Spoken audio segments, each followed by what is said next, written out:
All right, what's going on, people? It's been a while, been a long time. Um, Seems like it. And I haven't really made a video.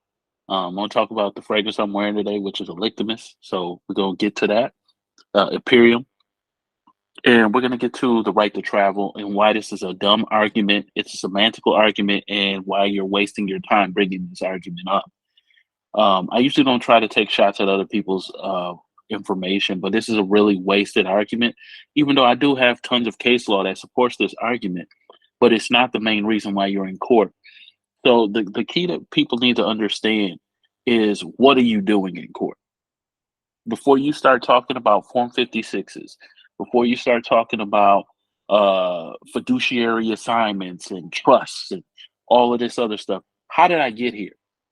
That's the number one question. And usually when I do consultations with people, when I talk to them about child support or talk to them about any other thing, I always tell them, go get the documents that got you in the situation that you're in. Okay. If you don't know, understand that when you get into a problem, this is why I gave you the video talking about debt validation. It'll still be people saying, oh, there's no information in that video. How are you going to know how you got into a situation until you understand what got you in the situation? Okay. So we can obviously see that the right to travel it's backed up. There's many cases in regards to right to travel, but this is not your argument. I don't understand why people keep telling you about this right to travel argument, which is wasting your time when you go into court. The key when you're going into court is to attack what somebody is doing to violate your rights. Okay. If you understand what an Article 1 court is, it's an evidentiary court. Okay.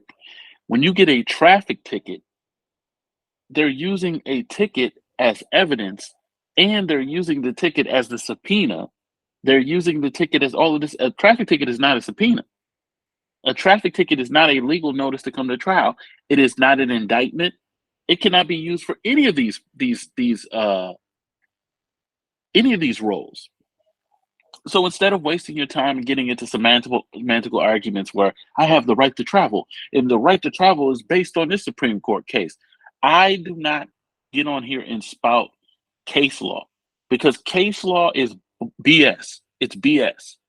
A lot of people, they live and die by case law, but it's really BS. If you go into any case, I can pick out all of the procedural issues with any case that somebody did wrong is the reason that they lost the case, instead of what the judge gave them as the verdict. So when we're getting in something like right to travel, if you're getting a traffic ticket, right to travel is not your argument. Okay. Your argument is to hold the court procedurally bound by what they're doing. If somebody allows any line of evidence into court, or any I don't care what it is. If they allow anything into court, they have to qualify it. So there has to be something to represent what this person is saying is a fact. Okay? A traffic ticket is not sworn to by the police officer, so it's not a fact. Even if you're getting into a case where it's a DUI or whatever thing, whatever that is, whatever kind of thing like that, driving off a suspended license, driving after revocation, whatever. These are not facts. Okay, these are assumptions of facts or presumptions of facts.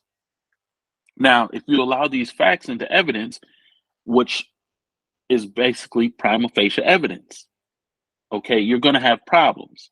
And that's why people tell you, oh, bring up your right to travel and a constitutional right and all. No. How did I get here? Okay. How am I at court?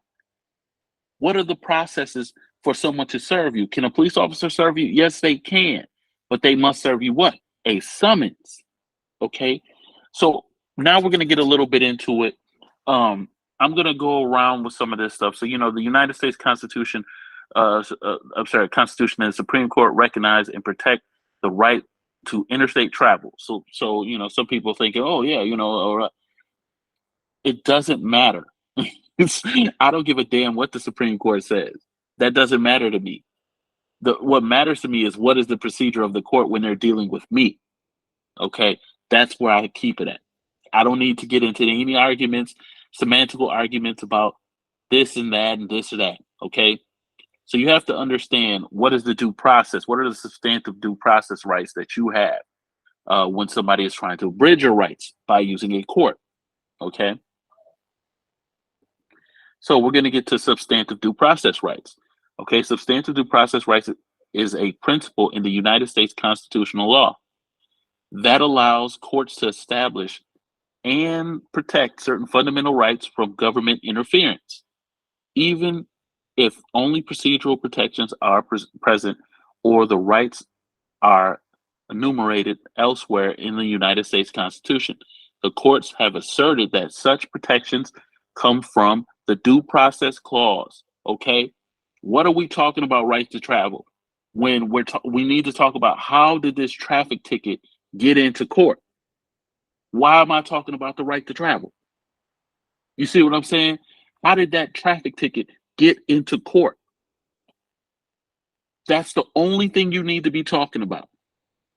You have all these people wasting your time on the internet talking about the right to travel. That is a wasted argument. It doesn't mean you can't win with it. It's stupid. I'm going to ask them, if you have not, how did you even get this traffic ticket? What qualified you to be judge, jury, and executioner? Okay, of the Fifth and 14th Amendments to the United States Constitution, which prohibit the federal and state governments, respectively, from depriving any person of life, liberty, or property without due process of law. Okay, once I bring up due process, that should be it. That should be the end of the traffic ticket. I don't give a damn how severe it may have been. I might have been doing 150 in a 25 zone. Once I bring up due process, because it's impossible for them to get that off that ticket from the officer who is from the executive branch to the judicial branch without violating the separation of powers. Okay? How did they get it in there? That's all you need to be talking about. I don't talk about nothing outside of court that is not on a court record. Whatever's on that court record, that's what we're talking about. All right. So, sorry. Okay. I apologize, but sometimes prompts come up and it kind of distracts me when I'm reading certain things. All right. So, without due process of law, substantive due process demarks the line between those acts the court hold to be subjective to the government regulation or legislation, and those that courts place beyond the reach of government interference. Whether the Fifth or 14th Amendments were intended to serve that function continues to be a matter of scholarly as well as judicial discussion and dissent. Okay. In recent opinions, Justice Clarence Thomas has called on the Supreme Court to reconsider all of its rulings that were based on substantive due process. Substantive due process is distinguished from procedural. See, if you know these two elements of substantial due process and procedural due process, you could pretty much get any damn case tossed out without even stepping foot in court and without even getting in one argument at all. I don't even have to argue jurisdiction because I already know how to argue without bringing up jurisdiction. Okay. I know how to argue to where they'll just like, nah, throw that case out. Because if we come after them, and people have seen this. So people, when you're dealing with court cases, I really don't even care about the court no more. You know what I'm saying? I still respect them for what they do because I don't try to disrespect the court because I may need them. So I may have to sue through them. So I can't sit there and disrespect the legal system. It is what it is. That's how I take that. The distinction arises from the words of law in the phrase due process of law. Procedural due process protects individuals from the coercive power of government by ensuring the adjudication processes under valid laws are fair and impartial. Such protections, for the example, include sufficient and timely what? Notice. You must receive sufficient and timely notice of why a party is required to appear before the court or government body, the right to an impartial trier. So if I get caught up in a county or if I get caught up in a municipality, and the same municipality is going to attempt to try me and be a trier of facts, then we have an issue with the venue, or we have an issue where there's this not an impartial. You're not going to be impartial when the state or the county receives benefits or potentially receives benefits from this transaction, because basically you're robbing my estate. And the trier of law and the right to give testimony and present relevant evidence at hearing. So if you get caught in a traffic ticket, right? What evidence do you have to the contrary? How can you prove speeding? Nobody can prove speeding. Not even the officer can prove speeding. Even if they caught you on camera with a gun, who's to say that the speeding gun works? Who's to say that that's actually hitting your car? You see what I'm saying? So it's impossible to prove that. That's why you don't get into semantical arguments. That's why I keep it straight to substantive due process or procedural due process. That's it. We don't need to be talking about nothing else in court, because anything else is a waste of your time. Same thing with mortgages, etc. All right. In contrast, substantive due process protects individuals from against majoritarian policy. Okay. So let's look at what majoritarianism is. The political philosophy or ideology with the agenda asserting that majority based on religion, language, social class, or other category of the population is entitled to a certain degree of primacy in society and has a right to make decisions that affect the society. What? That's what the hell is going on in court anyway. Which is okay, policy enactments that exceed the limits of government authority, meaning I don't really have to argue my right of travel. I need to argue why can anybody infringe on my right of due process? Because once they hand the traffic ticket, it's not about your it's not about your right to travel. It's about your legal right of them being able to prosecute the traffic ticket and to deprive you of an asset that is in the name of your estate. That's what it's about. It has nothing to do with the right to travel or these semantical arguments. Just like when people bring up mortgages and they're not bringing up the right actual things in court that would just stomp out a mortgage. Mortgages are easy as hell to beat. So are car loans. But we're not going to get into that. I'm just sticking to the due process rights, right to travel, and why it's a waste of time to bring that up as an argument. Okay? So look, courts may find courts may find that a majority's enactment is not law and cannot be enforced as such, regardless of whether the processes of the enactment and enforcement were actually fair. Okay, the term was first used explicitly in 1930 legal case books as a categorical distinction of selected due process cases. Okay, so I'm not even going to go through this because it's going to be a waste, and I got a consultation coming up shortly. So I'm going to tell you one thing. All right, the key that you need to understand is when you're going into court is not always what you say; it's your understanding of where you are. So when you're dealing with a courtroom, the court is not actually held in the room where they're giving you the show trial. That's not where the court is held. The court is truly held with the clerk. Okay, you shouldn't even be showing up in court. The court is held with the clerk. Okay, so when you hear people about these semantical right to travel arguments and all this stuff, most of y'all don't even know how to hold court right. That's why when I was doing law classes, I was like, okay, I'm gonna stop doing it because people don't really get into the law aspect. Once you get into the law aspect and you know that you're not supposed to even be in this court, even arguing in front of people, you're not even supposed to be there. Once you understand that, it changes the dynamic. So let's see what else I want to bring up here. Okay, we're going to get into the federal rules of evidence. Okay, this is a very easy thing to do for people who are trying to learn law. Maybe you have a child support case coming up. Maybe you have something. You want to learn the rules of evidence. Okay.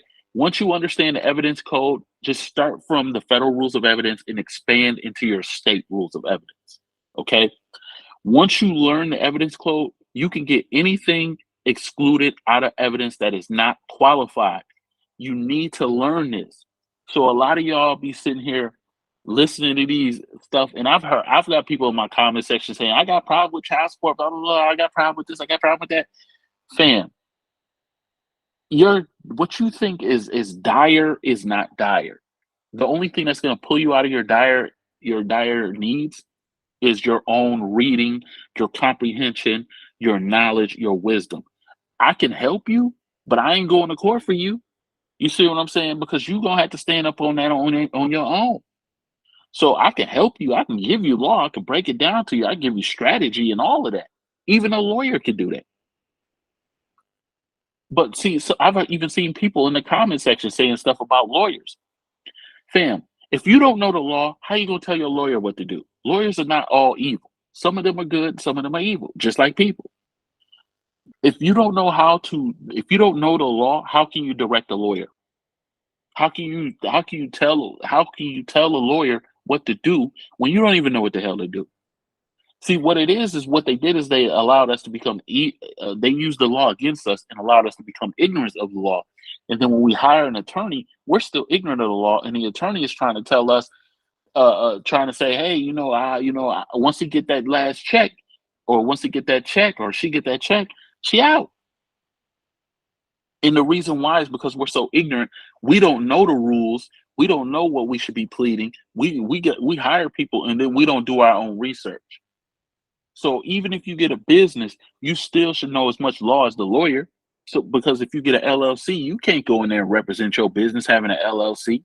That was the trick. I know I'm going off the right to travel, but the key is to understand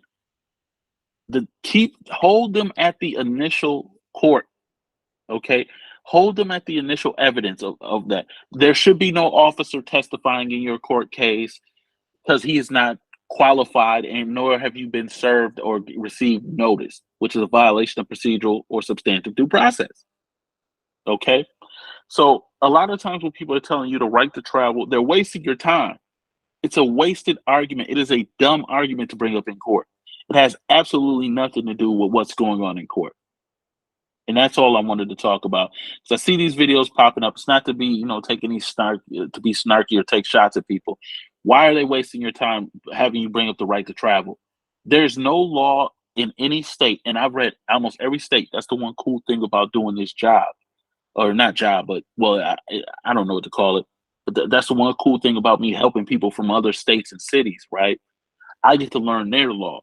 There's no state that I have ever seen that requires you to have a driver's license.